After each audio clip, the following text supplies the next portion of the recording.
Assalamualaikum warahmatullahi wabarakatuh. A'udzu billahi minasy syaithanir rajim. Inna fi khalqis samawati wal ardi wa ikhtilafil laili wan nahari wal fulki allati tajri fil bahri bima yanfa'un nas.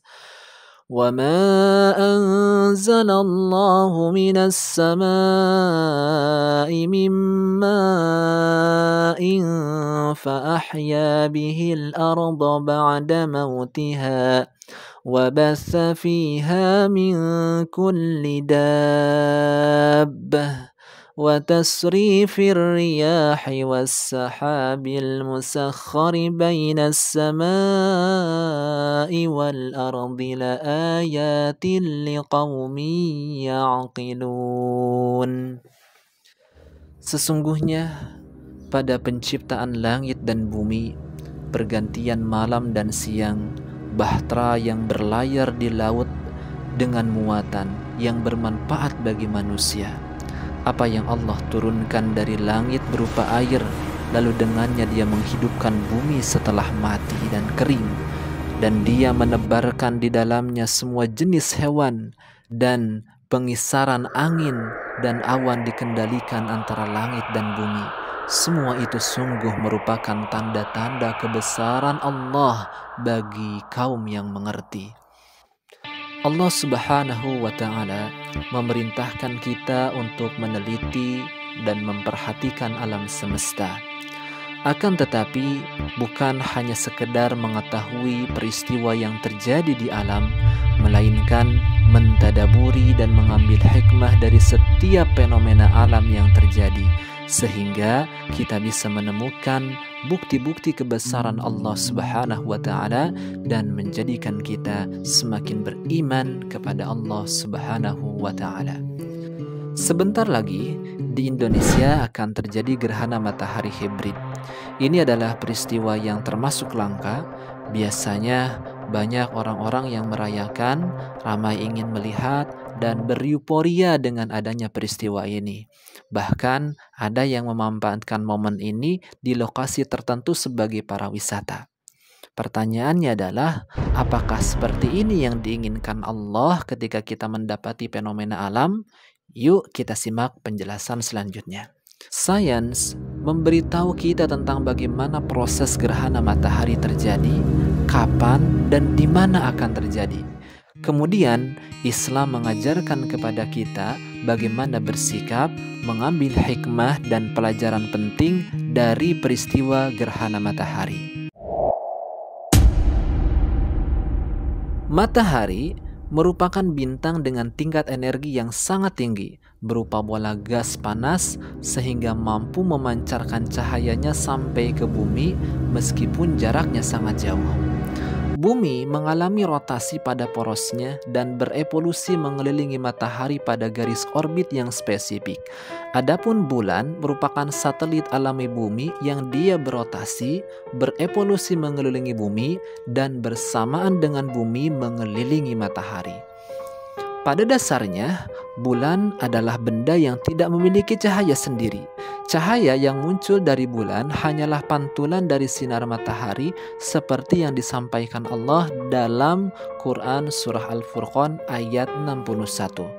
Kita bisa melihat bulan di malam hari karena cahaya di bumi gelap, sementara bulan mendapat pantulan cahaya matahari sehingga terlihat terang.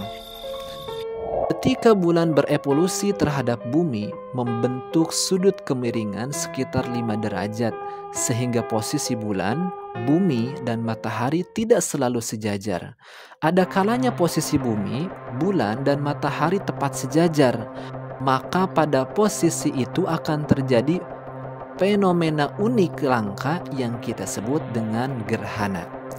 Jika posisi bumi berada di antara bulan dan matahari, maka terjadilah gerhana bulan. Apabila bulan berada di antara bumi dan matahari, maka terjadilah gerhana matahari. Pada dasarnya, Matahari jauh lebih besar dibandingkan bulan, yaitu sekitar 400 kali lebih besar. Akan tetapi ketika gerhana, besar bulan seakan-akan sama dengan matahari dan menutupinya karena jarak matahari ke bumi sangat jauh dibandingkan jarak bulan ke bumi dengan rasio 150 juta kilometer berbanding 384.000 kilometer atau jarak bumi ke matahari 390 kali jarak bumi ke bulan. Pada saat gerhana matahari terjadi, terbentuk bayangan di bumi. Bayangan ini terbagi menjadi 3 bagian, yaitu umbra, penumbra, dan antumbra. Umbra adalah bayangan bagian dalam yang lebih gelap, sedangkan penumbra adalah bayangan bagian luar yang tidak segelap umbra. Adapun antumbra adalah terusan dari umbra tetapi lebih terang. Dari bayangan-bayangan inilah nanti akan terbentuk macam-macam gerhana matahari. Gerhana matahari total adalah ketika posisi bulan menutupi cahaya matahari sepenuhnya pada lokasi tertentu. Seiring rotasi bumi dan revolusi bulan, bayangan umbra akan bergerak dari barat ke timur, menghasilkan pita sempit di permukaan bumi yang dikenal dengan jalur totalitas. Daerah yang berada di jalur totalitas akan dapat menyaksikan matahari perlahan masuk ke bayangan bulan. Saat itulah peristiwa gerhana matahari mulai terjadi. Peristiwa tertutupnya piringan matahari berlangsung perlahan selama kurang lebih 1 jam hingga tiba fase totalitas gerhana saat piringan matahari ditutupi sepenuhnya. Fase totalitas akan terjadi selama beberapa menit saja sampai perlahan matahari meninggalkan bayangan umbra dan gerhana berangsur selesai. Gerhana matahari sebagian terjadi ketika bulan berada tidak tepat di tengah-tengah garis antara matahari dan bumi, sehingga hanya menutupi sebagian matahari. Gerhana cincin terjadi saat bulan berada di titik terjauh bumi, sehingga bulatan bulan hanya menutupi bagian tengah bulatan matahari. Posisi ini membuat ukuran piringan bulan menjadi lebih kecil dibanding ukuran piringan matahari ketika dilihat dari bumi. Hal ini menjadikan piringan bulan tidak dapat menutupi piringan matahari sepenuhnya dan menyebabkan matahari terlihat sebagai cincin saat mencapai fase maksimum gerhana. Gerhana matahari hybrid. Dalam peristiwa gerhana matahari, ada kalanya jarak bulan tertentu menghasilkan panjang bayangan umbra yang sampai di permukaan bumi.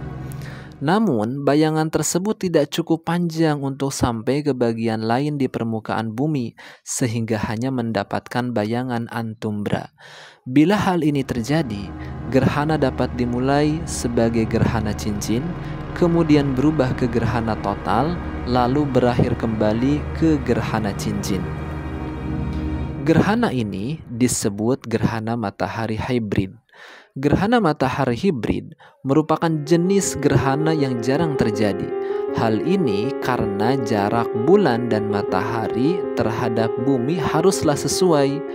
Kendalanya adalah jarak terhadap matahari dan bumi yang terus berubah. Jika jarak bulan dan bumi relatif dekat, hanya umbra yang jatuh di permukaan bumi dan hanya menciptakan gerhana matahari total.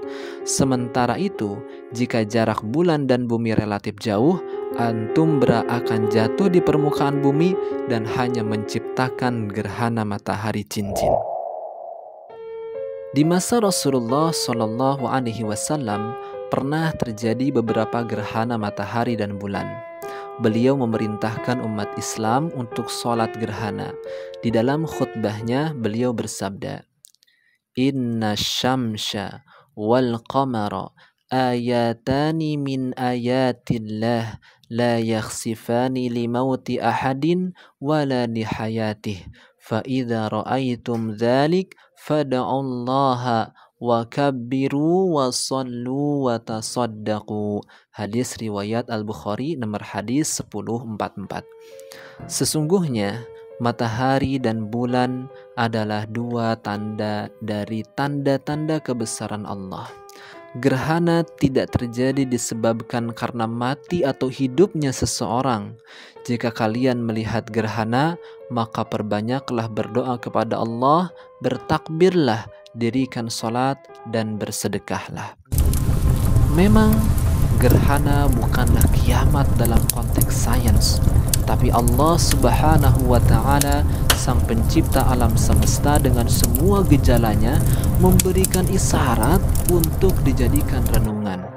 Peristiwa gerhana sesungguhnya menjadi isyarat bahwa kiamat itu pasti akan datang. Kenapa Rasulullah mendirikan sholat dengan berdiri yang panjang, ruku yang panjang, dan sujud yang panjang? Karena ada ketakutan yang mencekam pada diri baginda Rasulullah Sallallahu Alaihi Wasallam. Pada saat gerhana matahari berlangsung, bagian bumi tertentu akan gelap seketika seperti malam hari, padahal itu di waktu siang. Coba bayangkan, seandainya posisi itu tidak kembali normal, maka bumi menjadi gelap gulita. Ini adalah pesan dari Allah Subhanahu wa Ta'ala bahwa kiamat pasti akan datang dengan kejadian yang maha dahsyat.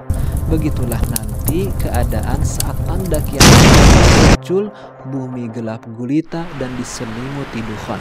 Sebagaimana di dalam Al-Quran surah Ad-Dukhan ayat ke-10 sampai 11. A'udzu billahi minasyaitonir rajim.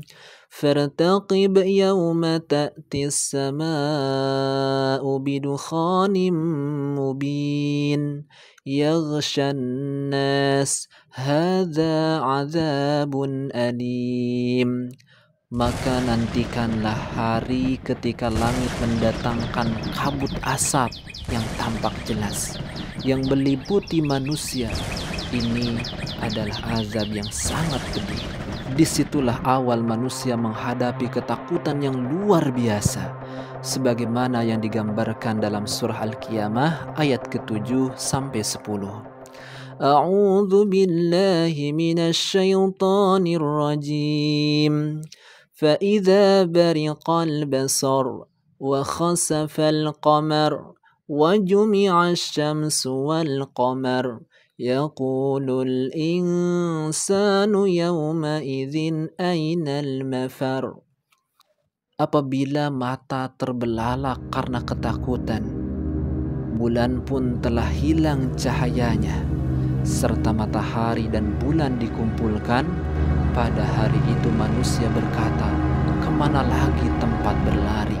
Makhluk yang ada di alam semesta ini tunduk kepada Allah Subhanahu wa Ta'ala. Mereka bergerak atas kehendak Allah, tidak terkecuali matahari, bumi, dan bulan. Maka sudah sepantasnya manusia pun yang tujuan utama dia diciptakan untuk beribadah, pada momen itu menundukkan diri sekaligus mengakui akan kelemahan jiwa dan mengakui kebesaran Allah Subhanahu wa Ta'ala dengan cara sholat gerhana, karena di dalamnya ada sujud yang menjadi representasi bentuk ubudiyah seorang hamba kepada Tuhannya. Selain sholat, Nabi juga memerintahkan kita untuk memperbanyak sedekah. Peristiwa gerhana erat kaitannya dengan hari akhir. Manusia yang sudah meninggal dunia kemudian mengetahui betapa mencekamnya hari kiamat dan betapa menakutkannya hari pembalasan. Lalu mereka berharap untuk dihidupkan lagi ke dunia agar bisa beramal soleh. Pertanyaannya adalah, amal soleh apa yang pertama kali dia lakukan? Jawabannya adalah sedekah, sebagaimana Allah sampaikan dalam surah Al-Munafiqun ayat ke-10. A'udzu billahi minasyaitonir rajim. Wa anfiqu mimma razaqnakum min qabli an ya'tiya ahadakumul maut من قبل أن يأتي أحدكم الموت فيقول رب لولا أخرتني إلى أجل قريب فأصدق وأكن من الصالحين. Impakanlah sebagian dari apa yang telah kami anugerahkan kepadamu sebelum kematian datang kepada salah seorang di antaramu. Dia lalu berkata sambil menyesal, "Ya Tuhanku, sekiranya Engkau berkenan menunda kematianku sedikit saja, aku akan bersedekah dan aku akan termasuk orang-orang soleh." Kemudian pertanyaan selanjutnya, kenapa sedekah? Inilah yang menjadi penyebab kenapa manusia tidak beriman kepada hari akhir. Lemahnya iman kita terhadap hari akhir adalah karena terlalu materialistik cara berpikir kita, sikap mental kita, dan tujuan-tujuan kita. Tabir materi inilah yang menjadikan kita tidak bisa menyingkap tentang huru hara yang terjadi di hari akhir. Oleh karena itu, orang yang sudah meninggal, jika diberi kesempatan hidup lagi, amal yang pertama kali mereka kerjakan adalah sedekah dan berjihad dengan harta. Semoga dari video ini kita dapat memahami dengan baik setiap fenomena yang terjadi di alam semesta. Sesekali itu semua mustahil terjadi kecuali atas kehendak Allah yang merupakan isyarat bagi kita agar semakin mengenal keagungan Allah Subhanahu wa Ta'ala. Jangan sampai kita hanya mendalami sains yang kering dari epistemologi tauhid sehingga sifat materi dan kebanggaan diri yang menjadi tujuan utama dalam hidup ini. Semoga bermanfaat. Terima kasih banyak. Selamat berjumpa kembali di video-video selanjutnya. Wassalamualaikum warahmatullahi wabarakatuh.